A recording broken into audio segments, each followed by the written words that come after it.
Thank you all for being here tonight with us. We are so excited to have a dream team of allergists here to talk to us about a question that people ask me at least once a week. And if they ask me once a week, they must be asking you all literally 20 times a day. So what is happening in food allergy in terms of treatments? I can tell you, I've been in the food allergy field for over 18 years now. I'm gonna shout you out, Denise. She's the one with the 2 kids way back when who pulled me into food allergy. Now, as a pediatrician and health services researcher, we started studying epidemiology and public health impact. And at that time, we didn't even know how many people had food allergies. And I have to say, this is probably the most rewarding journey I have been on, because not only do we know how many people have food allergies now, but we have prevention, we have new diagnostics, and we have new treatments. And so for many of you, and for those on Zoom, and we're taping this because so many people asked for it, this is the most important thing on people's minds. And as many of you know, I then went on after meeting Denise to have my second child who developed food allergies. So I live this in my own world, and I'm trying to debate on treatment options myself. So I'm one of you, I'm part of this community, and this is the most important thing we can do, is to help our local Chicagoland area understand what is happening in this field all around the country, all around the world, but what are your best options for your children, for yourselves? As we talk about, 1 in 10 adults have food allergy, 1 in 13 kids. So this isn't just a childhood thing, and it is so important for everyone to know. And then, of course, EoE. I know we had so many questions on EoE. EoE is becoming more prevalent, and we're very fortunate to have Josh here. And then a lot of our team here has seen EoE, and a lot of questions about secondary EoE after food allergy treatments. So there is so much to discuss tonight that I should stop talking and get to the experts so that we can hit on a lot of topics. And hold on, I'm going to show you. Annie. I'm going to show you some of the topics that we had talked about speaking on, or maybe I won't. Oh, there you go. Okay, so we're discussing food allergy and EoE treatments overall. These are some of the treatments, and how exciting that there are so many potential ones out there. And then other things. There are more than this, and I think our panel will discuss it, and I will moderate. And I'm going to start out with, you know, Maya Angelou is one of my favorite people. And one of her quotes is, "Do the best you can until you know better. And when you know better, do better." And so we have been doing the best we can, right? We've all been avoiding foods for EoE. Oh my gosh, so many foods. For food allergy, so many foods. But we know better now. We have all worked together in the food allergy, EoE community to learn, understand, do research. And so now we know better, and we're all going to do better. So starting with that, I will turn to our panel. What we're going to do is we're going to have everyone talk for 5 minutes, and I am literally going to time them because I know your evenings are valuable. Their evenings are very valuable. And the biggest thing here is we want your questions. We have, my goodness, almost 100 questions pre this event. So we will hit on those, but you all come first because you actually showed up here, and then we will go to the online questions. So now I will turn it over to Paul Dutchin. You want to start?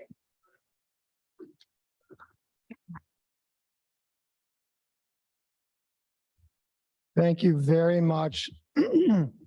It's a real honor to be here always. Anytime Ruchi Gupta invites you anywhere, you drop everything and go. Thank you very much. You are a rock star. We really appreciate it. I was going to talk about private practice OIT, and I'm talking first just because private practice OIT isn't really for everyone, but I have one slide that has sort of a bigger picture, so I'll go fast on this. And I apologize. Oh, somebody cleaned up my slides. Thank you very much. Very nice. They had Faces 2022 on it, I think. So, all right. How do I move this? Right there?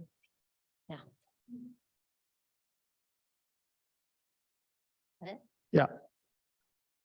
So basically, very quickly, private practice OIT developed along with sort of academic and pharma OIT around the same time. The first study was a study by Wasserman that you may have heard of from 2014, where he compiled 5 separate practices that were all thinking that they could desensitize food allergy as the same way that they desensitize penicillin and desensitize aspirin and so on and so forth.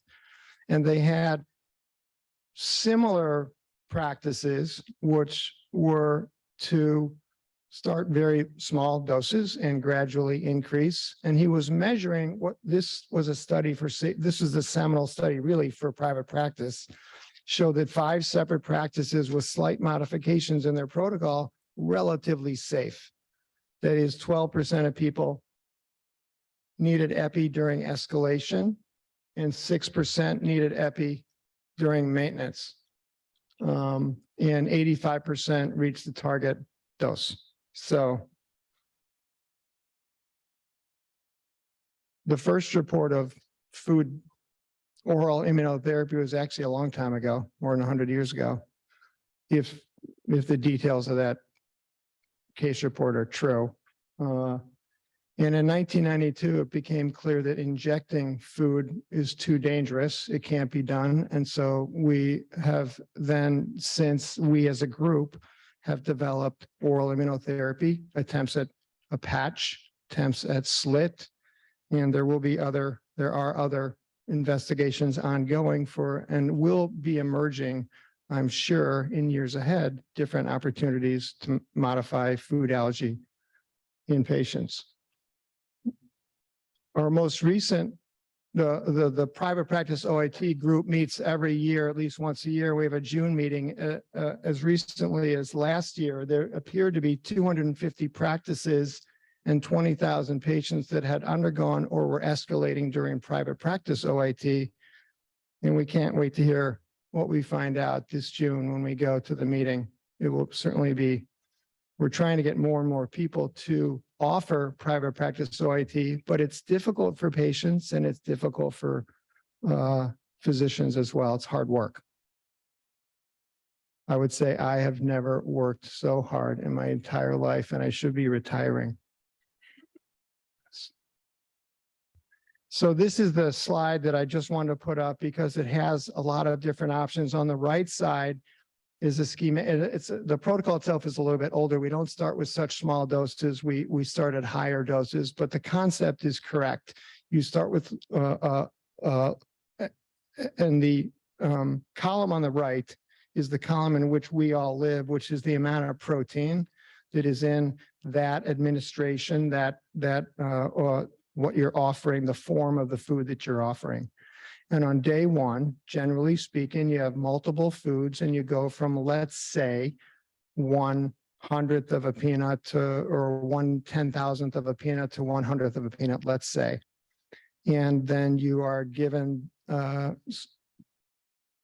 bottle with liquid, with a peanut solution, for example, 2 mLs of which equals 1/100th of a peanut. And you feed that to your child every day and come back once a week or every 2 weeks for an updose and build yourself up to one of 3 different goals. When you're starting OIT, you want to have a goal in mind.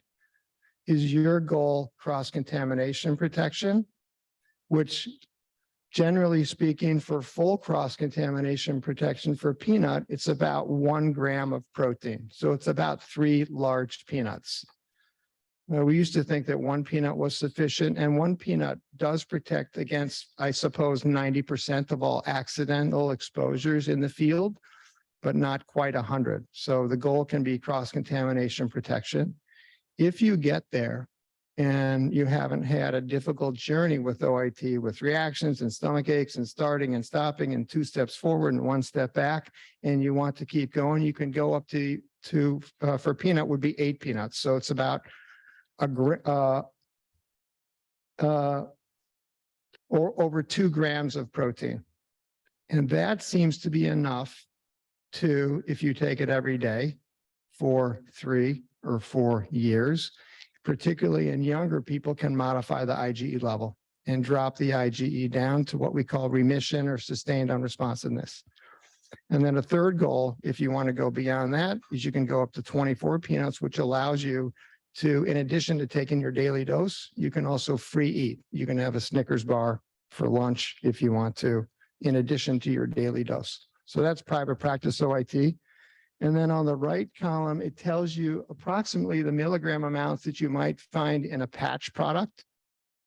That is less than 0.5 milligram, or in sublingual. So sublingual and the patches are fascinating ways to administer the food that you're allergic to, trying to sort of go in the back door and modify the immune system, different than OIT. OIT tries to bash the food allergy on the head and crush it, and slit, if you will. And slit and the patch are trying to result in the develop, and you'll hear great talks about all these, modify the immune system in a way by generating regulation cells that intrinsically modify the immune system, if you will.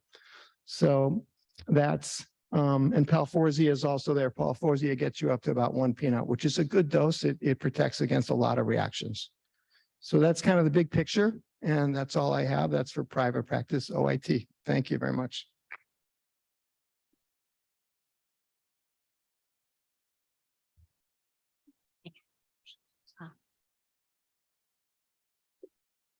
All right. Thank you, Paul. And now we're on to Chrissy Chacho. Chrissy is my colleague who we've worked together for many years as well. She is the head of the Division of Allergy at University of Chicago. Go ahead, Chrissy. Thank you. I spent yesterday evening yelling at my daughter for not getting her chemistry assignment done, and I'm here today not getting my assignment done to do my slides. So I'm just talking the irony.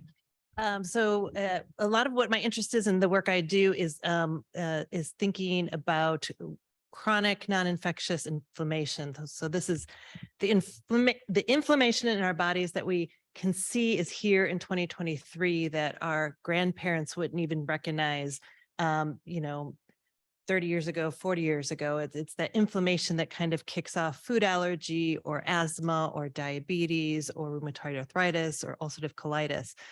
So I spend a lot of time thinking about, well, how can we take down the inflammation? And if we can take down the inflammation using different methods, can then we restore our health back to where it needs to be? So there's a couple techniques we're using. We kind of throw them all into the biologics category, but all of it is theory right now, but coming soon. So something I think to be very excited and hopeful about.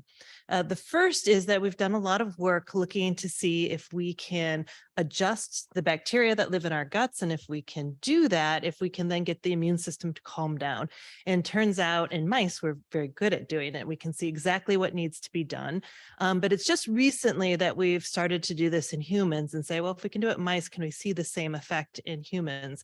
So one of the things that we're looking at right now, and this is just a clinical trial, is to give something called a prebiotic. And we give a prebiotic for a month before we start oral immunotherapy to see if then we can get a better response from the oral immunotherapy, or if we can get the immune system just quieted down enough that you can tolerate the slow introduction of the food you're allergic to just a little bit better. So what a prebiotic is, if you think of this pathway where we live in good harmony and synergy with the bacteria in our guts, what has to happen, if we think kind of back to 6th grade science where they talk about the wasps and the fig trees, each organism has to give the other something for both to survive. So what do we give to the bacteria? Well, we give them something called resistant starches, or it's these prebiotic fibers, fruits and vegetables, roots, and the bacteria grow. And when they grow and they digest this fiber, they release these chemicals, and these chemicals are really, really good at getting our immune system under control. So right now we're working on prebiotics because that's easy. We can see there's been a huge shift over the past 50 years in the amount of fiber that we have in our diets. It's largely been replaced by sugars. But it's something that we can see if we can prove that we can get our immune system straightened out just a little bit using this approach. It's something we could do right away. We know this isn't going to be harmful. The next is a little bit trickier. So this is the probiotic. So probiotic are actually the bacteria that live within us, except all the probiotics that you can buy over the counter now. They breathe oxygen, but by the time you get to our colons, there's no oxygen left for them. So they don't seem to be the right bacteria, and they don't have a lot of effect now, even though we can identify what the right bacteria are. So what the next generation is actually finding a way to put into a capsule these good bacteria that truly help restore our health in a way that they are not exposed to oxygen at all. So we're actually in the process right now of building a pharmaceutical plant on campus where we can look at whatever disease we want. We find the 5 bacteria that we think make the difference, and then we're going to put them in a capsule. This is probably 3-4 years from now, and we'll be able to actually give a probiotic that we think is going to have an effect. And then when it comes to the microbiome, the last piece is actually that chemical that gets released from the bacteria from that interaction. So that chemical is something called butyrate, we think is the strongest one. It's available now from GNC. But if you take it, we know it gets completely digested down the stomach. It can't get to where it needs to be. So this is where our chemical engineers came into play, and they put this butyrate on a backbone that now allows it to get where it needs to be without getting broken down. This just went to the FDA, and there's negotiations with the FDA right now, but it seems like we'll be able to give this to humans for the first time very soon, within months. So this was a postbiotic. So we have prebiotics in clinical trials now, we have postbiotics soon to be in clinical trials, and then we will have the probiotics, not the ones from the grocery store, but these ones that we've encapsulated. This is more similar to a fecal transplant that you probably read about. Those, I'd say about 3 years away, we'll be able to do it in a very safe and hopefully effective way, that the right bacteria are just put into a capsule that we can swallow. So the second type of biologic therapy that we think a lot about are medications that are very specific for different parts of the immune system. And what Dr. Dutchin so perfectly introduced is this idea of the threshold of where you have a reaction. So for many people, a choice would be to just get that threshold nice and high. So if you're walking around with a food allergy, you're just not so vulnerable to eating something accidentally and having, a bad reaction from just one bite of food. So one way we're doing that is kind of forcing the issue and giving that food, and that works for a lot of people. It's something that you can probably get to a point within a year where you can buy your own food from the grocery store and consume that. So it's in some ways, it's actually kind of a cheap way to do that. We get you to a point where you're just buying food and you can sustain yourself where you get this threshold up. It doesn't work for everyone. So we have to think about people who have so many food allergies, it's really cumbersome to try and desensitize to all these at the same time. So this is where we look at the biologic therapies. They're what we call allergen agnostic. So these are all approaches where we think we're not just affecting peanut, or we're not just affecting egg, but maybe if you had peanut and egg and all the different tree nuts and fish, we would actually just with one therapy get you to a place where we could raise that threshold up for all of them.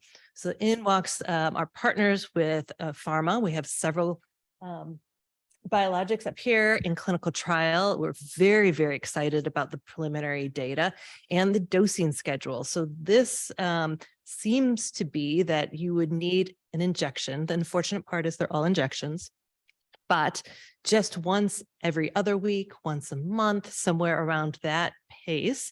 And by doing that, you could keep your threshold high.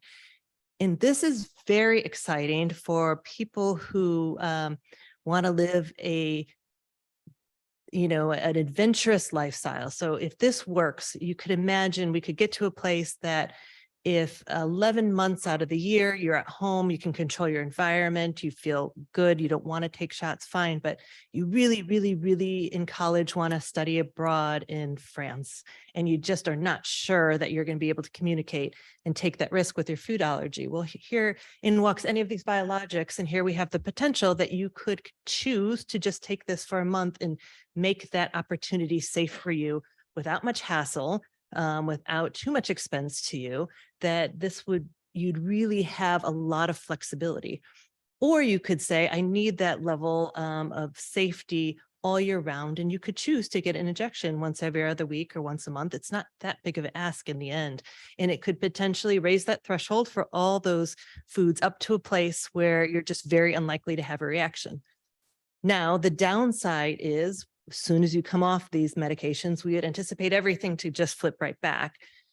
But that's where in walks the partnering of the two. And maybe what we're also looking at is if you get these biologics, we get your thresholds up.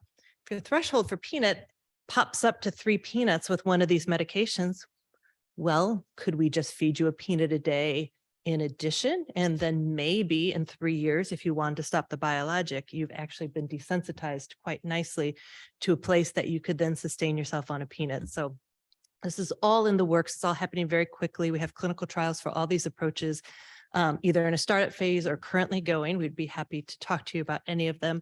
But I think there is a very, very bright future for 5 years from now. Probably much sooner. 2 years probably will actually start to have some options that will be covered by insurance that we can offer you. Oral immunotherapy, biologics, oral immunotherapy plus biologics, or take an approach where we first take a look at the inflammation with some of these microbiome modulating agents. But we're getting there. Thank you everyone for your patience as we've been working there, and I'll pass it on.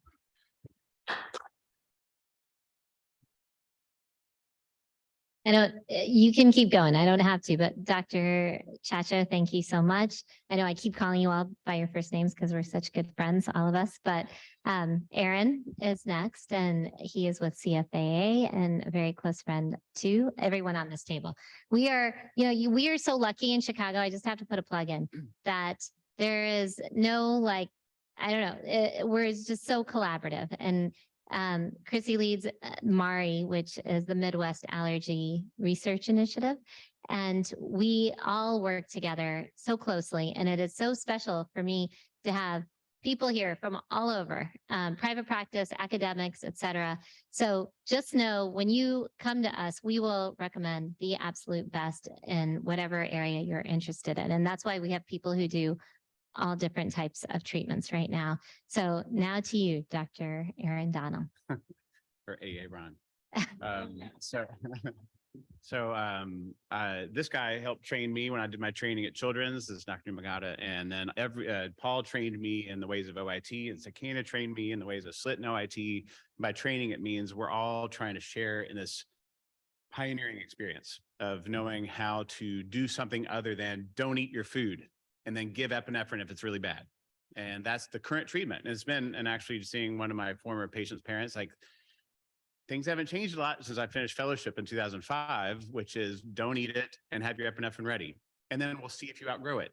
So I will try to be succinct, and we could talk 3 days about this because that's how our conferences can be. But I was thinking, we were talking about how to organize things. I thought I could talk about SLIT and also as Palforzia as a FDA approved peanut OIT product.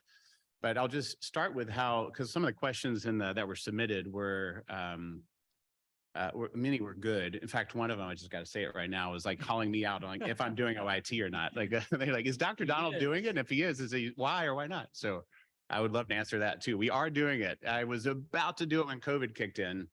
And then, people weren't going to come in every week or two for therapy. So right after COVID was starting to lift up, and I was attending the meetings then with Paul and Sakina for the private practice OIT, we jumped in about 1.5 years ago, and it's been awesome. I think a couple key points. One is there's no cure for food allergies. We want that. The immune system as an immunologist is so complicated. To get to a cure is not impossible. And super smart people are working on how to get to the deepest levels of the immune system that first turned on you when it took something that's delicious and then made it evil. So when your body learns to identify peanut protein, egg protein, milk protein, whatever it is, I just diagnosed someone with a fenugreek protein allergy. The immune system can turn on anything. And once your IgE or allergy antibodies get programmed to fight that thing, the body has some original fire that starts to make this. And we don't know how to put out that original fire and take away everything from the beginning, because that would be a cure. So what we're doing is we're trying to prevent food allergies by letting that fire never start in the first place, which is what a lot of the bacterial work is.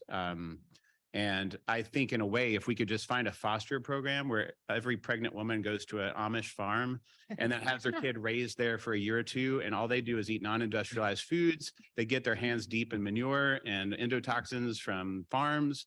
You find almost no allergies in the Amish community. Is there an Amish side? No, I was kidding. So we know that our evolution of our industrialized society, something is we're not getting exposed to enough to protect us, which is maybe a diversity of flora on our skin or guts or other things, or are we getting too much of something, which is whatever's in our Chicago water, or our offsetting of plastics and fumes and stuff. It's all being researched at how to prevent eczema and food allergies in the first place. Once it starts, we don't know how to cure that. So what we're trying to do is then block it from happening, which could be the biologics that suppress the fire from raging once you get exposed. Or with immunotherapy, we're trying to vaccinate. We're trying to give you an exposure to something that's not dangerous to build your body's own immune system response to block it, to create a tolerant T cell and B cell response. And it's really complicated, and it's kind of fun to grow, because like this group that's happening and what's happening, we have like shared discussions and everyone's generous. So it's really nice is that like Sakina took me in and Paul took me in, and we all are sharing data and experiences. And what's really slow is the bold print research. So as Paul's slide shows, desensitization seems to me, if I try to break it down, as taking the smallest amount of exposures, and then which could be epicutaneous, which is skin patching every day to see if that creates an immune response through your epidermis, going up to sublingual therapy, which is tiny, tiny doses of actual food protein under the tongue being delivered to lymph tissue under your tongue that then bypasses the reacting cells more in the gastrointestinal tract and rest of your body, and trying to allow such a tiny amount, it doesn't activate the IgE or allergy antibodies that we do on our blood tests and skin tests that are present in the skin, and give it time to sit there under the tongue and then build up every week, and then see if that tiny microdosing allows the immune system to see just enough to create enough of a protective response that as your allergy army starts to dwindle, as you build your vaccination antibodies, then you go up to OIT, which is bigger doses that you swallow. So you're just going straight down the hatch instead of letting it sit there. And then in OIT, there's low dose and high dose, which I think no one really says it that way. We just know there's probably a continuum of protection as you increase strengths.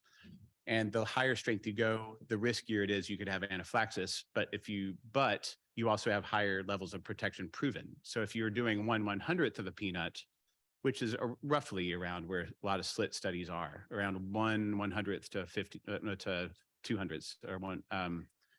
And if you're delivering that constantly, we have good studies that are finally slowly emerging that show that if you could have 2 to 8 milligrams of peanut protein under your tongue, that after a year, more than half of people could actually eat a peanut and be okay.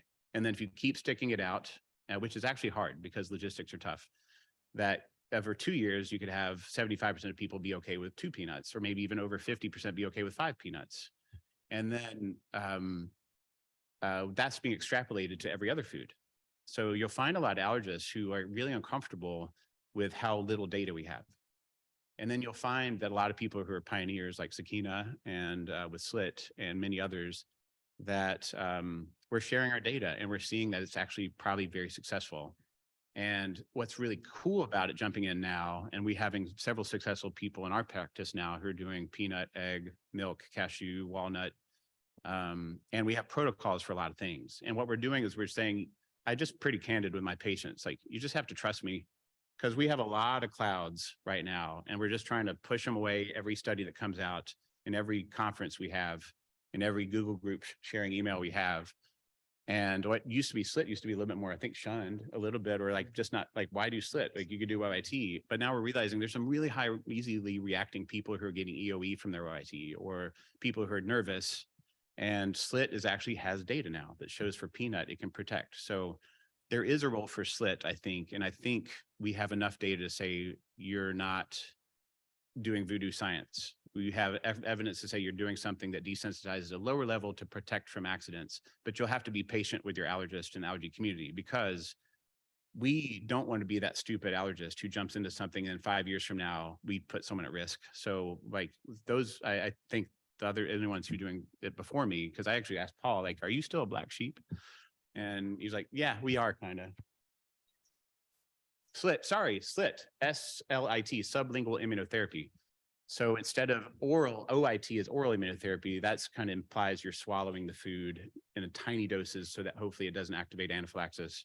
SLIT means you're going with sublingual drops, and the intention is to keep it there for at least 2 minutes, 1 or 2 minutes, and then at lower doses. So I think of it as slow, it's a small dose that's safer, whereas OIT is a rapid dose that's a little bit riskier, but the risk is actually still pretty low. But we have some risks of EoE, we have some risk of anaphylaxis, and we tell that to everyone. And so I think that SLIT has a future, and it's slow going, and we're sharing data about it. Palforzia, I actually, have any of you guys done Palforzia? Yeah. Have you done it?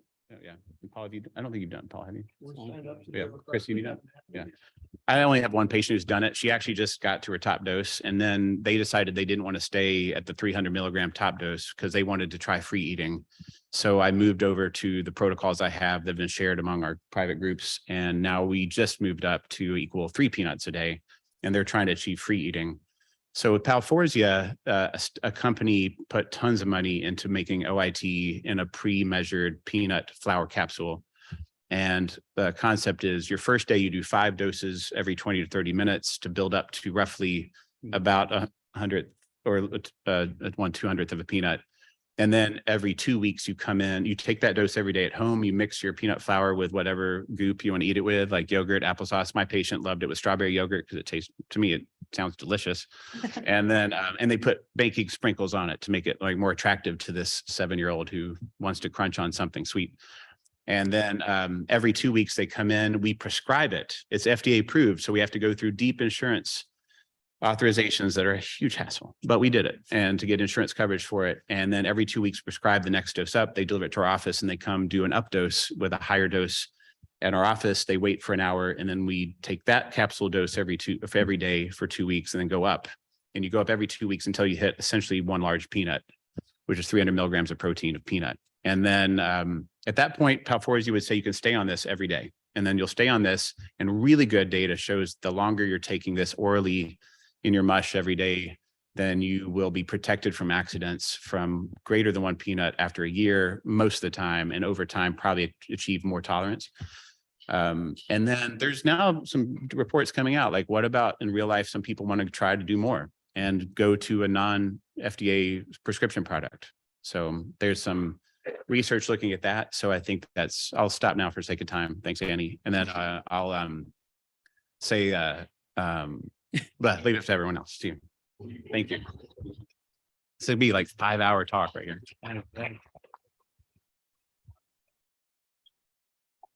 All right, Dr. Sai Namagata, he is our chief allergist here at Lurie, but I'm going to stop. You guys keep introducing and keep going, because you have so much good stuff to say that they really want to hear. Go for it. I'm Sai, the allergy guy. If you guys don't know who I am. Got TikTok following over here, so good to see that. I want to say to everybody here in the panel, I am Rushi's favorite allergist. Just to let you know, but Josh, you're her favorite GI specialist, so I'll give you that to you. But I'm joking. We're all like equal children to Rushi here, and so she loves us all. But we do Siblings, love parents, Rushi as well. And then, children. well, I can't say children. Maybe I could be the adult here. Yeah. this panel is amazing. Yeah, it Just looking across who we have here, the pioneers here in Chicagoland area. Just so thrilled to be with everybody here today.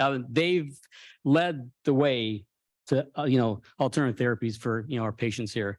I feel like the grandfather up here. Like I said, Paul, I'm not sure if I'm older than you. Am I older or younger? But where are we at? You're older. Okay. Okay. I'm about to turn 60 this year, this June. So I started, my fellowship career back in 1992, and I was there when that patient had an unfortunate reaction, passed away with peanut OIT. It was really the start of OIT. We were injecting peanut allergen into, I think, a 13 or 14-year-old teenager. And unfortunately, national news, yeah, it was national. It wasn't peanut. No, injection. I take it back. I take it back. Very, yes. Peanut, it was peanut injectable. It was peanut injection, not OIT. Thank you, Paul, for correcting on that. So I was there at the time. And so, when we go through the history of where we've been and how we got to where we're at right now, I've seen, I used to treat asthma, and that's how I formed my, fellowship career. And I then pivoted to food allergy because it was just what we what we saw and what we did. I used to see a kid once every 6 months with food allergy. Now it's like, 6 kids a day. So that's how, the epidemic has grown. And we went from like the historical perspective. That's probably why I'm here on the panel, just give a historical overview of where we've been and how we're going and like where we're going to. But we used to avoid foods, and we used to say, you can't feed these kids foods until 3 years of age. And then all of a sudden we feed them at 3 years of age, they'd react. And so, when I came here to Chicago after finished my fellowship training here at Down National and Jewish, I started training or started work here, back in the day at Lurie or at Children's Memorial Hospital, which was or Lurie was called back in the day. And at that time, we were like avoid. So we were, even for the kids with milk allergy and like egg allergies, we were always talking about avoidance. So you can't even like go near milk and egg. You can't even like, you can't even have it in your diet. You can't even in the home. It was just all avoidance. So, we would see these kids that were younger, and I felt that maybe we were doing something wrong. Maybe, these young kids here are like malleable. They're very malleable at that age. They get the food 6 months, 8 months, 10 months of age, and they react. They get a little hives. Maybe they throw up, but they don't anaphylaxis as much. So back then I thought to myself, I'm going to start to give these kids baked egg products and baked milk and baked milk products. And I love the ladders. It's sort of like an informal way that I used to do, OIT in my clinics, is to start kids on baked milk and baked egg ladders. And it was a way to like try to desensitize them through small gradual increases of like baked milk, baked egg. You start with like a muffin, and you start with like a quarter piece of a muffin, and then you work up to like a half inch of muffin, and you work your way up for 2 or 3 weeks. And what I would, say that I've seen through the evolution of healthcare is that we, like Aaron says, they come in their office, they get diagnosed, here's your epi, we'll see you back again 3, 4 months, 6 months. If you can get into an appointment with any one of us, it's 6 months or 8 months later. And unfortunately, it's just so sad the way healthcare is. But I almost feel that we need to take the kid that comes in, gets diagnosed with food allergy, walk them into the other room, feed them a dose, or if we know what the dose was, if the child, if the infant had, a little bit of a taste of an egg, then, do we start half that dose and work our way up with like the egg and milk ladders? That's the time we should be doing it, is when they're earlier on. And, the impact of like feeding the children earlier, I believe, is going to be beneficial for us in hopes of like, tolerizing them as they get older and they're able to eat more, maybe even get desensitized to the point where they have sustained unresponsiveness. And that's our goal here. So with that, we have, the CAN-DO study, which is our early intervention trial, where we're going to start feeding 8 foods starting between 4 to 6 months of age. And the idea here is that maybe we can turn off any of the IgE mechanisms that create food allergy. Maybe we can introduce these foods in these kids that may not necessarily get sensitized through the skin, the dual hypothesis theory that we have with food allergies. And therefore, maybe if we keep these foods in their diet, they won't be allergic to them. So with that, what I've been doing informally in my clinics, because this is what I do, is I try to get a communication with the parents saying, let's try egg or milk ladders or even peanut. And it's been successful where I just increase it, not a protocol driven thing. We don't have the flowers. We don't have, daily visits, but I say you're comfortable enough. And I, select these patients based on if they have anaphylaxis. I'm not going to, of course, not do that. Right. But these are the lower, hive kids. They have a few hives in their face and maybe blotchiness and things like that. So if you can choose these kids younger and appropriately evaluate the milk, egg, and maybe in peanut ladders there, just gradually increase their doses over time. I've got about maybe a dozen or so kids informally, because I can't really, with our institution, it's a little bit more rigorous and the time consumption and also the infrastructure to create, formalized protocols are a little bit more, regimented and so forth like that. But through the years, I've noticed that some patients and some of these infants that we just push a little bit more of the doses on, they will become tolerant. They will have sustained unresponsiveness, and we can actually outgrow the the food allergies. So the IMPACT trial looked at kids age 1 to 3 years of age, and they fed them peanuts up until like 4 or 5 years of age. Stopped peanuts for about a year or two, and then refed it to them again. And like 21% of them actually had sustained unresponsiveness.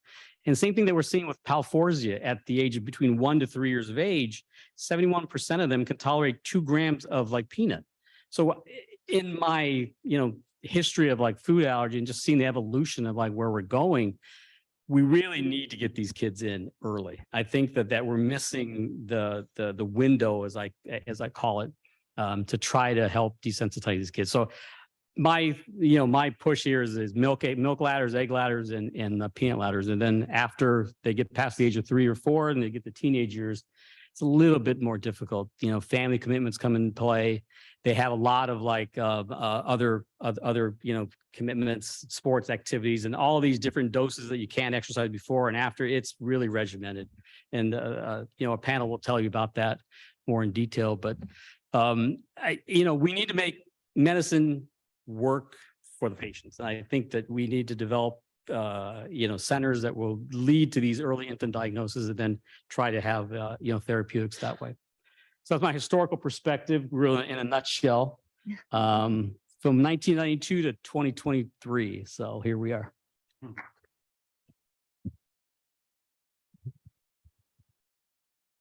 Thank you, Sai. Now, Dr. Sakina Bajawala, who's been practicing private practice OIT for quite a while, has written a children's book about it and has an app about how to stay on it. And so go for it.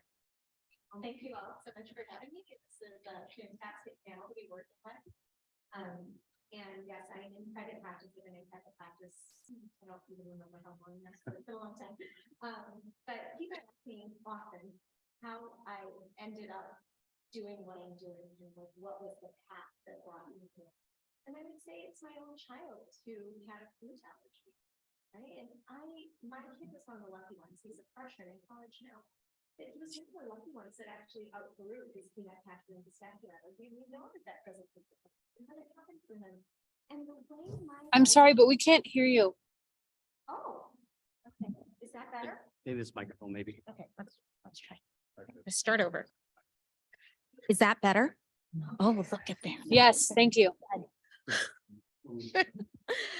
So what I was saying is that my own son journey, it was very instrumental in my decision to pursue food allergen desensitization as part of my career. He was allergic to peanut, cashew, pistachio, and he was one of the lucky few who had spontaneous resolution of his allergy without any food allergen desensitization being involved. It's only 20 to 30% of kids who will be in that boat. And how much my family's life changed after that. That was the impetus for me to move forward and say, it's not enough for me to say, your kid's allergic, here's an epi, avoid the food, see me in a year, and be satisfied with that, because I wouldn't have been satisfied with that as a parent. And I wasn't satisfied with that as a parent. And so I wanted to do more for my patients. And I had a fantastic opportunity to be mentored by one of my colleagues down in Texas, Dr. Richard Wasserman, who many of you already know about.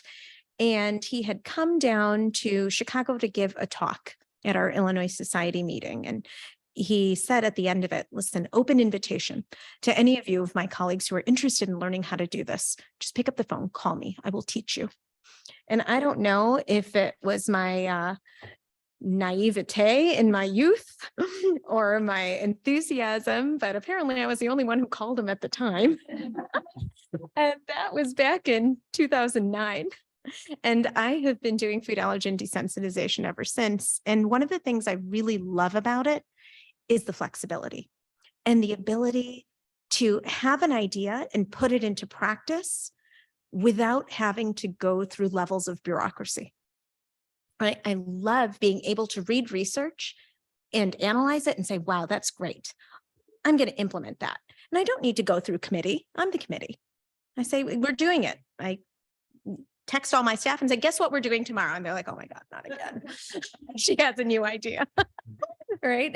But I love that. And so what you're able to do when you have that type of flexibility is you are able to hyper customize the treatments that you offer to your patients. So not a single patient gets the exact same treatment from start to finish. So we work on things like prevention from the babies. We get them in really early. So like what Sai and Ruchi are doing, right? And then once we have them, if we can prevent food allergy with dietary diversity and optimization of the microbiome, fantastic.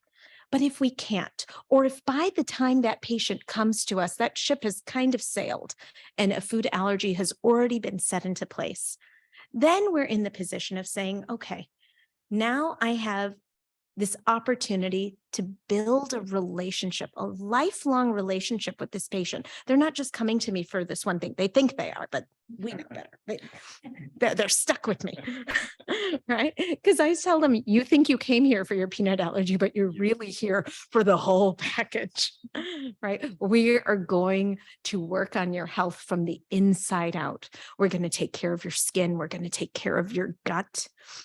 We're going to take care of your lungs. We're going to take care of your sinuses. We're going to work on that anxiety, and not just the child's anxiety. We're going to work on mom and dad too, right? And we're going to get all that tight before we even think about putting your food allergen back into your body, right? You think of yourself like a race car. You're not going to take a car that is on its last leg, falling apart, and go tell it to run a race. It won't work. You have to tune it up, change the oil, put the air in the tires, make sure there's no rust, right? Just get everything perfect. And then you can run the race. And then you're much more likely to succeed. And so I tell people to think of themselves in that way. We work on that first. Then we have the opportunity in private practice, like I was saying earlier, to customize things.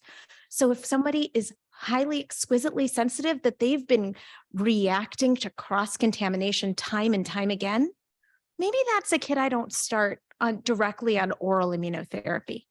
Maybe I put them on sublingual immunotherapy first.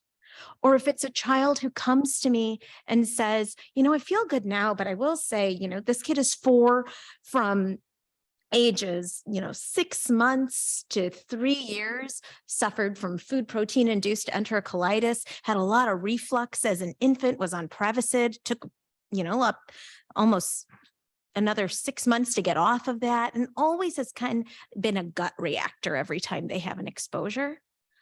I'm going to send them to somebody like Josh first and say, can you just look at this kid and just tell me what you think and make sure that you think it's okay to move forward with a food allergen desensitization orally before I go and do something like that. And maybe I stick with slit, right? I love that flexibility. I love the ability to take a kid who is allergic to peanut and tree nuts and not have to make them go through 5 different courses of immunotherapy. I can say, oh, you're peanut, cashew, pistachio, pecan, walnut, hazelnut. Oh, we'll put you on peanut, cashew, and walnut, and that'll cover for everything. Right? I love that flexibility. And I think it's so helpful for our patients as well. But the key is when you have that flexibility to do all these different things, it doesn't work well unless you establish a routine. And so the second part of my career in food allergen desensitization has been focused on safety optimization. So we talked a little bit about that in terms of optimizing the baseline health of the patient. But then once you've done that and you've started this customized treatment regimen, how do you make sure they stick with it in a way that is going to prevent mistakes, prevent mishaps, and keep them safe during the therapy as well as into maintenance? And that's kind of where my more recent focus has been. So we're working on incorporating technology. So we created a digital dosing app where you can load the protocol, their emergency medications into a database. The patient downloads a mobile app on their phone. Their protocol's preloaded. They get reminders every day when it's time to dose. It shows them what their dose is supposed to be. They have to do pre-screening questions to make sure that they are rested, that they're not sick, that they didn't get a vaccine yesterday, that they didn't go to the dentist yesterday and have their gums all mucked up, right? All those things that we think as allergists, they're like second nature to us to think about them before we would say dose. But we want to make sure that when you as a family are dosing in the home setting, it's like we're sitting there with you, asking you the questions every day, saying, did you do this? Did you do this? Is it okay? And all those anxieties that you might have as a caregiver saying, I just don't want to mess it up. I'm so scared that I'm going to mess it up and the unthinkable is going to happen and then it's going to be my fault. I don't want that to happen to you. Nobody wants that to happen to you. So we're going to give you all the tools that you need to make sure it doesn't happen. Right. And so how do we incorporate technology to help us? So we log the dose, and if there is a reaction, God forbid, instead of having to get on the phone, call your allergist, wait for a call back, just click, what is my symptom? And immediately it's going to tell you, do this. It's like we're sitting in your pocket telling you what to do. And that's the goal. The goal is to take away any risk we can to optimize the safety of therapy. So, the hope is now with something like this, we can gather data and really prove what our theory is, that if we have a routine in place, if we have all these safety mechanisms in place, that we actually do make the therapy safer. So with that, I will move on to my colleague. Last but not least, Dr. Josh Wechsler. He is our one GI expert on EoE. He runs the EoE center here at Lurie Children's. And I know there were a ton of EoE questions, so take it away, Josh. I guess I'll try to be brief so I can answer a lot of questions, but it's always fun to be up on a panel of allergists. It happens kind of a lot. As it turns out, that was actually my second choice for fellowship, but I guess it worked out for me to be a GI doc and kind of do both at the same time. So EoE, for those that aren't really understanding, it's very much unlike the disease that's kind of everyone's been talking about so far. In food allergy, you eat a food and something life-threatening happens typically. That's sort of the common outcome in many cases. With EoE, you eat a food and chronically, you don't really know what's going on in your body, but you're just not really enjoying eating. And oftentimes what you deal with as a problem is not what's actually causing the problem. That's what's uniquely different about this type of allergy. This is an allergy that, unlike food allergy, which involves the antibodies, this disease involves the T cells, and there's almost no role for antibodies. And what's interesting about this disease in 2023 is it's really undergoing a major renaissance. Up until just a few years ago, our therapy choices, our diagnostic capacity was pretty limited. We put a scope in somebody, we took some biopsies, we said there's lots of eosinophils. We tried over-the-counter acid medicines. They usually didn't work. We tried some diets, which in majority of cases were either highly restrictive or just didn't work. Or we tried steroids that were commonly used for asthma or eczema. And in a lot of cases, they kind of worked. But one thing I noticed early on in my career is oftentimes patients just didn't really feel better. And so we actually took the approach many years ago. This has been one of my biggest research interests, is why is it that patients don't actually feel better when you treat them? And one of my hypotheses was maybe it's because the eosinophil doesn't actually answer all the questions. And so early on, we started thinking maybe it's possibly the mast cell in some cases. And that's one of the things my lab studies. And lo and behold, we found that there were, in fact, a collection of patients that had high numbers of mast cells that didn't seem to be better. They had lots of symptoms present. Their scope still didn't look good. They just didn't have a lot of eosinophils. Next came along a tool for measuring scarring. Up until for a long time in my career, I was taught that kids don't really develop scarring. You're going to see a few rings here and there, but they're going to really develop scars when they're adults. Yet lo and behold, nearly all adults that are scoped with EoE have a scar. So when does that scarring actually begin? Why is it that we're not seeing it? Well, along came this cool tool called the EndoFlip. It's this neat little balloon that we put down in the esophagus. It expands and we can actually measure the extent to which they're scarred at a very early point in the process. We can actually start to identify who is scarring when they're 5 years old. I've actually found scars in 5-year-olds. Who's scarring when they're 10 years old? Who's 18 and they've had EoE for 10 years, but there is no scar. So we're really not that worried about them. And so now we've begun to uncover in the last few years that a very large number of children have a variety of degrees of scarring that we can start to interrupt that process. And it's undergoing another extent to which the disease is evolving to the extent that we're appreciating, yeah, in fact, the eosinophil is probably not the key player in the disease. We're not going to change the name. It's not going to be named something new. The eosinophil still is just a great way of saying the disease is there or it's not. But multiple studies now have used eosinophil depleting agents and have failed to show that people get better and that the tissue gets better. They don't heal from that process. And that's really largely because of the things that we thought were probably true. This is not a disease where eosinophils are in fact damaging the tissue. This is a disease where the eosinophils are probably coming to actually try to repair the problem. They're just not very good at it.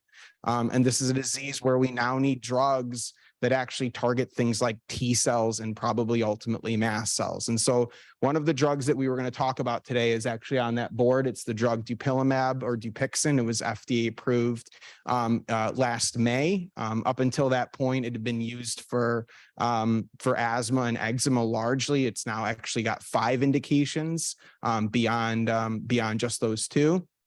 But for EoE, it's been a game changer.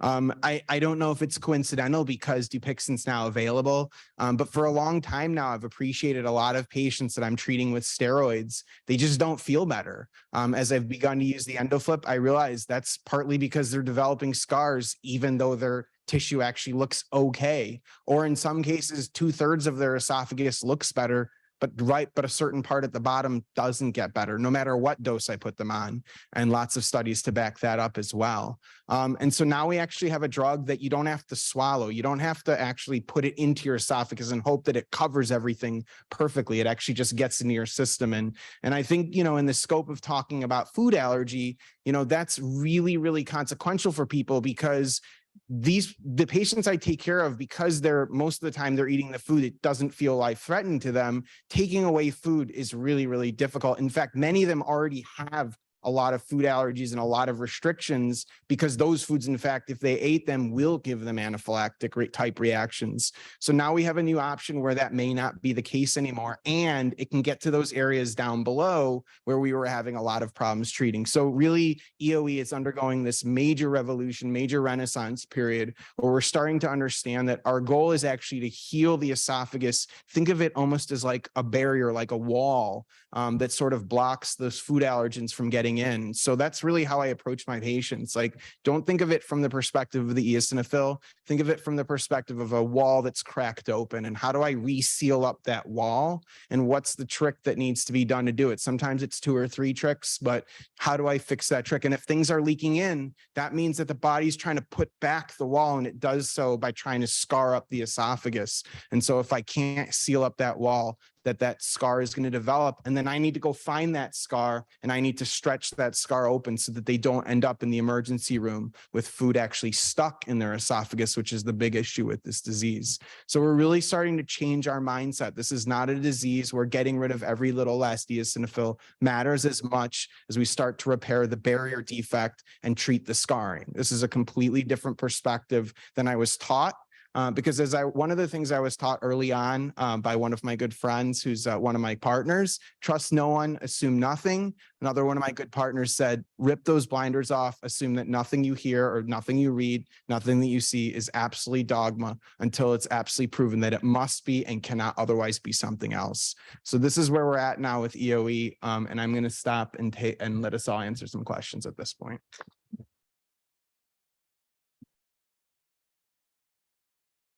Okay, that was amazing. We have a lot of questions on the chat and also questions you all put ahead of time, but I want to give it to you all of you who are here today. Who has a question you want to ask the panelists? Yes. I have a question about multiple food allergies. My son who has 5 or 6 serious food allergies, and he's 3. So I sort of want to start really seriously looking at things for him soon. How do you go about looking at multiple food allergies that aren't necessarily all Yes. So I think of it as, first of all, let's determine someone has a food allergy, and that's through our history, our skin tests or our blood tests. And we try to create a picture that says, yes, this is an allergy. Because the reason you want to be firm about it is you don't want to go on immunotherapy until you feel like you are really treating something that's long-term. And food challenges are part of that workup. And it's interesting, in our groups, there's some people who just food challenge anyone, no matter how big their skin or blood test. We're going to do it. We're going to prove it the real way. In a lot of studies, they do that to prove it's failed, and then you go on. In private practice, you don't have to do that. But what you do is you take your statistical odds of anaphylaxis based on your history, your skin test, your blood test, and then maybe a food challenge if you're on the fence, and then say, I think you have a risk. And here's where some allergists divide. Some say we should do therapy if there's risk, period, because it's safer to start desensitizing now than to wait to see if you naturally outgrow it. I find myself a little bit on the fence and saying, if I think there's a chance you might outgrow it, that's a lot easier. To outgrow something, do no work, take your risk of anaphylaxis in the real world, which is lower than the risk of anaphylaxis with OIT, because you're introducing it daily as opposed to not introducing it hopefully ever. And then hope that your safe parameters like skin tests and blood tests decrease. And if you can permanently outgrow it, we're not worried about this term Cy mentioned called sustained unresponsiveness, which means we've manipulated your immune system and now we hope it sticks. So with, is your kid my patient? I'm so sorry. I can't remember. Yeah. Multi-OIT. Say what? Yeah, the whole multi-OIT thing. Yeah, so multi-OIT. So yes, so I didn't start that way. A lot of allergists don't do multi-food OIT, and I just started this month. And I think it's because I finally had pioneers telling me it's working really well. And what you do is you might consider going a little bit slower in your buildup. But like Sakina was mentioning, it's got some pretty great safety based on anecdotes. So let's take your kiddo, for example, if it was like really egg, milk, peanut, tree nuts, chickpea, lentil, pea, something like that, we take a look at all of them. We say, do we think, first of all, are they anaphylactic? And if so, are you ready for this long-term journey, logistically, practically, risk-wise? And then let's look at each one that might be cross-reactive and decide if we want to do single for the thing you care about the most, or do them all at the same time, or do them even a tier-wide approach. I think some people, including someone at this table, is like innovative in that they might not do all of them one at a time, but might start with one and then start the next one 3 months later, and next one later. So if I'm saying right, but it's kind of like Sakina's like, we're flexible. So I now feel good that I just started some people on like peanut and sesame alone, and about to start a couple of like that. And then it looks like as long as you take it low and slow enough that if you have an anaphylactic reaction, you may not know which one it is, but you can still back down and then move back up. And if you have long-term or low-grade stuff like some EoE risk or something else, we'll be frustrated, but we will try to work out which one it is, and we could drop one, something like that, or go way down and build back up again, or go to slit, like down, take it lower, and hopefully still create protection from accidents. And so I think that's the best way to do it. Is multi-IoT is most people are still not doing it, but more people are. And I'm just that person who's evolving into that and feel really great about it. And I think I actually have some people now who did their single food OIT, and now they're coming back to do the other food. And they're kind of happy about that because they just were freaked out about one food and took care of that one first. So that's also okay. So I have one person who's doing peanut and sesame, but they're going to wait for their cashew pistachio because they're dropping. So we might wait for that one while we do the other ones that feel more hopeless. Paul or Sakina, I know you guys have been doing this for a long time too. Do you have a preference, multi, single, or patient preference? Yeah, we definitely do multi. We definitely do multi-food. We start with one, usually peanut, just so they can get into the routine and they know that they're doing a good job at it. And 3 or 4 months in, you can add even 2 at the same time. You could have cashew and walnut on the same day.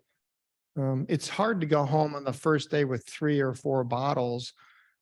Because if you get sick, you have to cut them in half and one goes from 12 to 6 and the other you're just asking for trouble. So once they get in the routine, then you can certainly do that. And because it's a long process. And so to do them serially, you wait. The problem is you said your child's 3 years old. So when we hear of a 3-year-old now, we want to do OIT on that kid immediately because their immune system is so more malleable. You can get a 3-year-old to remission, sustained unresponsiveness, much easier than you can get a 12-year-old or certainly a 17-year-old. So time is a factor, and young kids are so easy to do. Great. Okay. Anyone else? Yeah, I know. we'll do. I'll just throw rapid one fire more here. caveat in there is that I feel like I apologize to a lot of my patients. I didn't do it sooner because it's just like this cutting edge thing. And I think we're learning so much. So I apologize because I see so many patients and I'd love to remember faces, but masks get in the way. So I'm like struggling with it. Yeah. But Okay. Questions? I'll take that, or- Yeah, we could. Yeah. I mean, I can say like in our groups where we talked about that, there are some groups that even create that technology within their clinic. But from a Chicago standpoint, I think we'd have to refer to the closest center, that's Ohio. Yeah. And it's expensive right now. It's not covered by insurance. The concept with basophil activation testing is you take the patient's serum and put them in an assay where you see if that activates basophils, which are one of our reactive cells. And then you can measure the level of chemicals released. And that might be the closest thing we have to seeing if someone's severe or not, or would fail a food challenge if you fed it to them. But it's it could be anywhere from $400 to $800, I think. And go ahead, yeah. Well, the other problem with the BAT test is it has to be done within 24 hours. So you got to transport the blood. You're looking at activated CD63 on the basophils, and that releases it. It's almost like a food challenge in a test tube. It's good, but it's got to be done in the right center. And we're thinking about firing it up here at the Northwestern here soon. So we're talking about It it. could be really helpful. It could Yeah, be helpful. we're talking. But with Cecilia. there are also other tests. I mean, anyone want to talk about isotope mapping? Yeah, the isotope mapping is another one by Allergenist, and what that test does is it's taking the RH2 peanut protein, one that confers sensitization, and they're able to map out epitopes, small parts of that peanut protein, and then they can determine whether or not you're going to be low risk, moderate risk, or like high risk for oral challenges. So they can somewhat determine your risk profile based on your RH2, and then determine whether or not you could tolerate accidental exposure, more like moderate exposure, or to completely avoid all labels and things like that. So it's evolving. There is some little bit of caveats there. Some it doesn't measure RH6, which is also another allergen that could produce anaphylaxis. So there are some evolving studies. So just so you all know, we're talking about diagnostics for food allergy because diagnostics are not ideal, right? You get the specific IG, you get the skin prick test.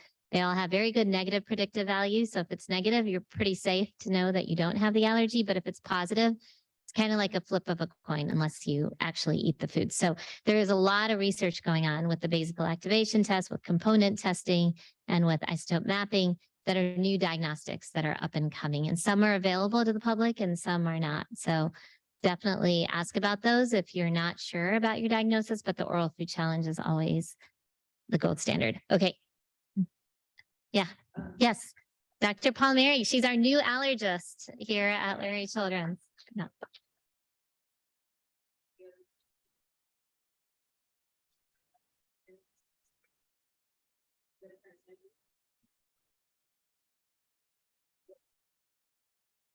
So research. Oh, it's okay, but there are studies coming out better understanding it. Can you please repeat the question? We couldn't hear it. Sure, sure. So the whole question was, what is basical activation test a better diagnostic? And then what I just summarized is, it's difficult to do, I think what the panel said. I don't even know if it's at all covered by insurance. I don't think many allergists are doing it, but they are doing components. Isotope mapping is available, but I don't know if that's covered by insurance. It's not. So it's out of pocket. Unfortunately, a lot of these things are out of pocket, including OIT right now. But there are better things available. And as we get more research, and I think Dr. Palmieri just was talking about, is they've got some studies coming out. So we need the data to show it works, and then we get insurance to cover it, and then everybody can access it. And that is all of our goal. Okay, let's keep going rapid fire. Is that a quick ruthless plug? yeah, sure. We have a new Exactly. diagnostic Oh, that we're working on. We can't give you information, but we can pay you $20 if you want to come down to Hyde Park for one visit, for one blood draw. We love your blood. Thank you. thank you. See, like in the flesh, we're working on all these studies to improve diagnostics because we know how difficult it's been for everyone for so long. Okay, Sherry. Just quick, am I correct in assuming that OIT cannot be done at the end of 30? No. OIT can be done. Can you guys hear me? Yeah. Yeah, but the closer you keep the mic, the better they'll hear you. OIT can be done theoretically in any age. But what we had talked about earlier in the malleability of an immune system, it's a really important concept. So you think of the immune system like Play-Doh, right? A young immune system is that like fresh thing of Play-Doh. You open it up, it's so soft. It has that smell, right? You can turn it into anything you want. And then an adult's immune system is like if you forgot about the Play-Doh with the lid off, and then you come back and it's kind of crumbly, but you don't really want to go buy new Play-Doh. So you add some water and you mash it up and you work it. You got it working and it's okay. You can do it, but it takes a lot of work, right? But you can do it. OIT in an adult, but it's possible. Yes. All right, next question. We'll just go up this way. Yes, please.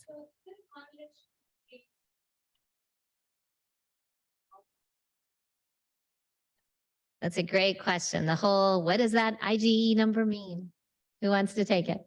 Yeah, I would say that the IgE level is not a measure really of severity. I mean, to mild degree it is. I would say if you have two people who are both peanut allergic and one's a 5 and one's a 95, the 5 is more likely to outgrow, particularly if the number is trending down. The 95 is unlikely to outgrow, but the 5 is not necessarily less allergic than the 95. And the severity of the reaction is a function of how big is the bite, big reaction. And we don't want to think of the 5 as less allergic than the kid who's a 95. Did I answer your Okay. question? Oh, so the private practice OIT physicians do not typically exclude patients with high immunocaps. Most of our patients have very high IgE, over 100 in OIT. Absolutely. So the answer is they will be treated. The outgrow part is different. So you can We treat, can fix it, but they won't outgrow it. Yeah, But it's outgrow meaning fixable. developing natural tolerance and eating freely may never happen, but they will be protected by a level. Okay, is that right? Okay, any other comments? Okay, next question. Yes. When I you guys talk about the EoE, that a lot of OIT patients are developing it during OIT or after OIT? And if so, is there anything as a parent that we should look for in a child, anything that we can do to prevent something like this from happening, since this is all about prevention? Josh. Happy to answer that. I think we all actually are probably well equipped to answer that one. When we put a camera into anybody that is undergoing OIT, we will find eosinophils in at least half of them. So the reality is how many of them then go on to develop a chronic disease called EoE? I think it's a relatively small proportion overall. How you prevent it is entirely unknown. And so what you can do to know that this person's going to be the one that will have transient eosinophils in their esophagus, or this one's going to develop full blown, it's probably something where if we knew the right genetic pattern, we might be able to figure it out.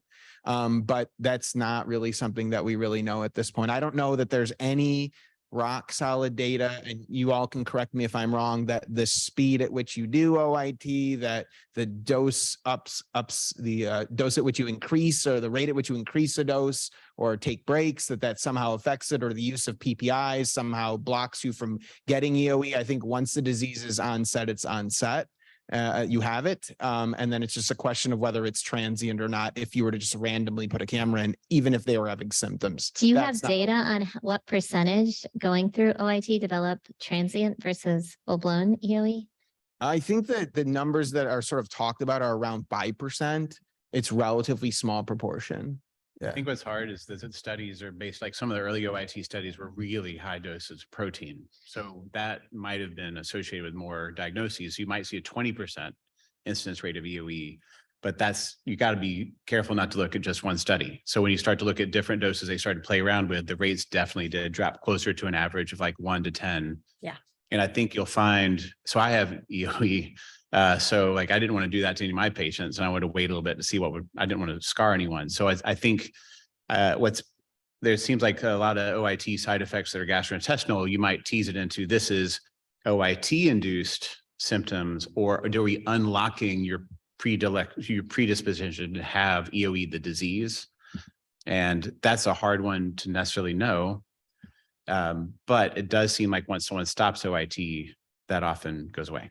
So we don't think we're inducing EoE, a disease. We think we might be pulling out something you already disposed to. You just didn't know because you had anaphylaxis to it. And then maybe though you don't have EoE, you have disease from the OIT, and maybe we can back that up and go really slow, or go to OIT slit, low dose for a while, and then maybe we can work back up.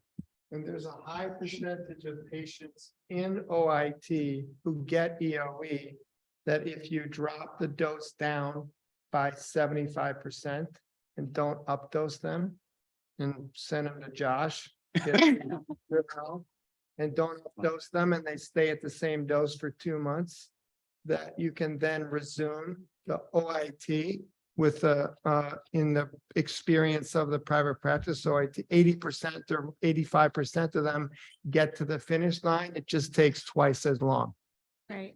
And that condition is, it's like an EoE-like syndrome. So we call it ELORS, EoE-like oral immunotherapy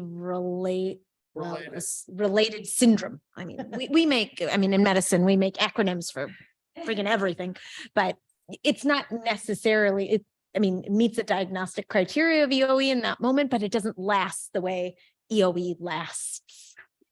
Okay. Yes. Oh, up there. Yeah. I was going to ask the same question, so I'm interested in interesting answer. But on the opposite end of that, if you have EoE and you avoided a lot of food for a very long time, my daughter started with EoE and celiac diseases, removed a lot of food, ended up with all food. We didn't know she had food allergies, and she's now very anaphylaxis, very, several foods. And I think because of avoidance of this food. So like, what is the opposite? Like, what do you do? You have EoE, you have to avoid foods because you have EoE.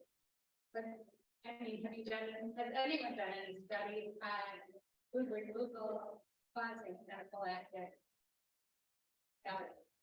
Wow. I think this is actually, it kind of brings everything together, because emphasize, I think, what everyone said in some way, that it's clearly not just the food, but we know there's an inflammation in the body and we need to take it down. So someone named Anne-Marie Singh, she used to be here. She did, I think, the first study, she's up in Wisconsin now, that showed, yeah, absolutely. There's some concern. If we pull some of these foods out, then you can become sensitized at that point. But I think here's really where biologics will come into play, because instead of removing those foods, we may say, okay, we don't think the food's the problem. Maybe that's kind of the bystander, but what we really think we need to do is take care of the inflammation that that Josh so eloquently talked about. If we get that inflammation down, then we're going to, moderate that risk of trying to take those foods out, and then you become sensitized. We can keep them in. Or if the foods were already removed, the damage is already done, well, maybe we can get the biologic on board. For eosinophilic esophagitis, maybe it's going to help for asthma and for food allergy all at the same time. And then maybe we can in the future get the food back in. So, this is really the wave of the future. I think there's lots of ways to think about how we're going to be adjusting the immune system, and then how we're going to be introducing the foods. And in some sense, Richie and I talk about this all the time. We've inadvertently medicalized giving your kids food, and we don't want to do that. So there'll be this point, I think, we'll start thinking more about, is it oral immunotherapy if we just decide to slowly give an infant a food, if we don't think their immune system's quite ready yet, if we're a little bit more patient. So we're really starting to kind of rethink how we think about the inflammation, how we think about our relationship with food. And I really hope that all of these problems can be solved once we really start understanding better how to tweak the immune system with these just excellent medicines that we have in our future. Yeah, the biologics. I mean, I think they are going to be game changers for people like your daughter. Josh? The other thing I would say to that is, in my career, I don't know exactly how many patients I've treated, but I think out of all the patients I've ever taken care of on diet therapy, one has developed a food allergy to that food. So it is actually, I think, overall pretty uncommon.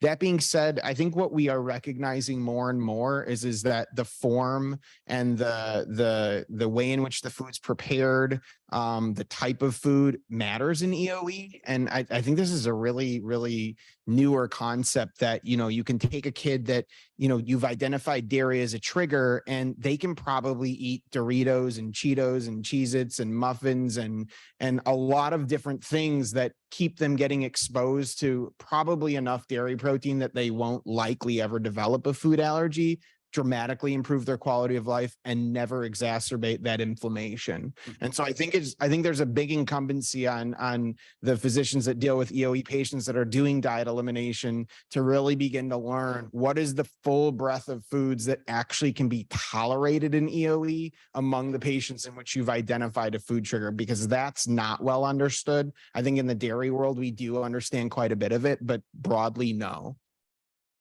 Great. Yeah, Okay. one thing I just want, Oh, one other thing yeah. too, I just want to, say real quickly, food allergy panels, I don't like them. And, a lot of pediatricians or a lot of primary. This one, this is a good food This allergy. is a good food allergy panel. That's a Yes. great point. Yeah, That's- food allergy panel I don't like, but except this panel, which I love. But food allergy panels, we see them all the time. They get ordered, and then primary caregiver says, take out peanut, take out milk out of diet because the eczema is getting worse and so forth like that. Hey, primary caregiver. No. Well, anybody, any physician or anybody else that does it. But what I'm saying is the, food allergy panels are the ones that if you do them without really clinical backing for that, you don't go after the food, testing and specific IgE levels. So I've seen through the years, again, my historical perspective, I've seen dozens of kids who were tolerating peanut. All of a sudden they get a test done, they get taken out, and all of a sudden they stop the peanut. And then now they're anaphylaxing a couple months later even. So keep it in the diet if you can. If you're eating it, don't test it. It's always been my rule. And don't do those over-the-counter tests and then remove foods from your diet. Okay, so it's 7 o'clock. I want to be very respectful of all of your time, If you have a couple minutes, I wonder if people want to come down and ask questions. Is that okay? If you can stay like just a couple more minutes so that all of you can get your questions answered, because we have 6 amazing physicians here to answer your questions, but not too long. I'm going to drag them out here and make them go home so they can see you tomorrow in clinic. Okay, so with that, I just want to say, I mean, we had a ton of questions on EoE, like 100. So we'll have to figure out how to get answers. Maybe we just need an EoE session and a GI session next. Give us your ideas, because this is something new we're trying, and it actually came from Bail. I'm going to call you out, but people talk about how the community wants answers to these questions, and we are so aligned, and we have the opportunity to bring experts together. So if there are other topics that you're interested in, please let us know, and we'll try to make these venues happen more frequently for Chicagoland, because we have incredible experts right here at your disposal. Last, my Angela quote, when you get, give. So you've gotten a lot of knowledge. So please pass it along. Please share. We have taped this, so we will send it out, share it with people so they have answers. We all get these questions all the time, and we want to be able to provide answers. And when you learn, teach, and that's what we have tried to do here tonight. So thank you all so much for being here with us. And thank you to our panelists.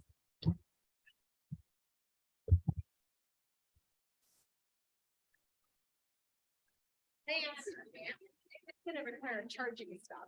I'm like I want to hear when it happens, when I can. Amazing, just amazing. Okay, so Here, I'll answer my emails.